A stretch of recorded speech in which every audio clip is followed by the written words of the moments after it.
Let's talk a little bit about the 49ers, though. This one's interesting. George Kittle loses 30 pounds. He couldn't do any weightlifting for a month. He had a core muscle surgery and then he had a shoulder surgery. So he couldn't lift any weights for a month. He said he lost 30 pounds of muscle. I don't think he lost 30 pounds of muscle. I don't think that's a realistic loss in a month. And I definitely don't think it's realistic to gain 20 pounds of muscle in a month and a half, unless you're on a little little sauce or something. So I think he probably lost 30 pounds, which is still a lot of weight. And you've got to rehydrate and gain all that back and definitely gain some of that muscle back. What do you think? I mean, you told me about this core muscle surgery months ago before it was reported. And I didn't know how serious it could be. I mean, it sounds like he's healthy now for the most part, or is getting there, but this is a whole offseason spent rehabbing. And George Kittle in the past has talked about how much he hates getting surgeries in the offseason because he hates rehabbing and it takes away from his growth for the next season. So do you think this is going to hinder George Kittle? Do you expect him to be good for training camp? Like, what are your thoughts? I mean, he should be good for training camp. He was out there at the tight end U running routes and catching passes. So his recovery should be a lot ahead of schedule. So I'm not just like ahead of schedule. I mean, the fact that he's running routes out there, catching passes, I saw a couple of videos of him jumping up and down. That's a good sign. Now, the biggest issue is he could have a setback from any time in a training camp. We don't know what his recovery process is like or what his rehab schedule is supposed to be like. Is he ahead of schedule? Is he on time or is he behind? So that's the biggest thing for George Kittle, right? Like you said, losing 30 pounds isn't good. Like now you got to get back to that strength. Now these guys are super athletes where he'll get that strength back really fast. You really don't lose much in that point, but it's just hard to see a player lose 30 pounds and not be able to get better because he's going into the year 30. Was it year 31, 32 season? I think he's 30. I think he's 31. Yeah. So he's going into those years of his career where typically you see players decline. Now, tight ends, I believe he'd be 31 in October. So tight ends usually they could stay afloat until 35. I mean, we've seen Travis Kelsey going crazy still. Um, but the thing is Niners did not have injuries last year. And if they did, the players were playing through them. Look Mm-hmm. at Charvarius Ward, George Kittle. This one of their offensive linemen was playing with a banged up ankle injury, knee injury the entire year. I believe it was Yeah. Banks. Burford or Banks. Banks, huh? Banks. Yeah. Banks. Yeah. Remember I think he had like a bicep injury and then he came back and hurt his ankle or something. Yeah. He was hurt all year as well.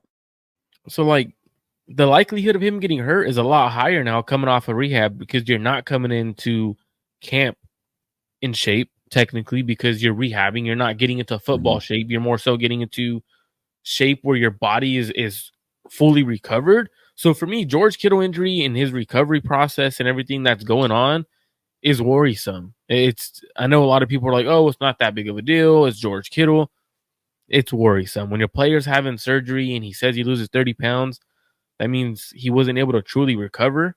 Now they did get Logan Thomas, so that should help them where they don't have to rush George Kittle for the first week of the season. But man, what are your thoughts on George Kittle? That's a lot of weight, man. That's really, really a lot of weight. Yeah, I mean, I think the first thing that I thought of was he's carrying way more weight than his natural body is built for. Like remember he did come into college, I believe, as a wide receiver. So he's actually probably built naturally like a wide receiver. Now, I mean, that's not that uncommon. You see it with offensive linemen in particular, defensive linemen sometimes, but they carry a bunch of extra weight, and as soon as they retire, they lose a bunch of weight. Staley comes to mind. We saw same thing for the left tackle for the Browns. He lost a ton of weight. So that's not that uncommon, but 30 pounds, if you lose 30 pounds in a month, that's your body naturally saying this is not the weight that you should carry. And some of that, I believe, whether it's good weight or bad weight, doesn't matter. When your body is naturally smaller by 30 pounds than what you've been carrying, I think that can lead to some of the injuries he's had. I think his body's not, your joints are only meant to carry so much. Your body's designed to do what it's supposed to do. So if you're carrying 30 pounds extra, good weight or bad weight, that wears on your knees, that wears on your ankles. Like over time, that can hurt you. And I know that you said tight ends can play till they're 35. Maybe Kittle can, but tight ends also come in all shapes and sizes. Gronkowski played a physical brand of football. He was basically shot by the time he was 30. And I think Kittle is closer to the Gronkowski playing style than he is the Kelsey playing style. I like what Harris had to say here. He says we should use him as a receiver more. I think this comment rings more true in a season where he is coming off of some serious injuries. I would like to see him used as a receiver more. Unfortunately, the 49ers didn't upgrade their offensive line, so he's probably not going to be used as a receiver more. He's still probably going to block a ton, and we'll see. But last year was the first time in a few years he did make it through the full season, so that's something we should be looking out for. So I actually looked it up, and I guess George Kittle, his weight at Iowa, he came in looking at it like a 200 pounds. When he was at Iowa, he's 250 now. So obviously that's 50 pounds that as an 18-year-old, he was coming into college. And obviously now, some of that's man developed. muscles, right? You Yeah, probably yeah. get 20 pounds of man muscle, whatever, normal. So that does make sense, losing 30 pounds. Like you're saying, like his natural body probably sits around 220, 225 with the man muscles, like in growing into his man body.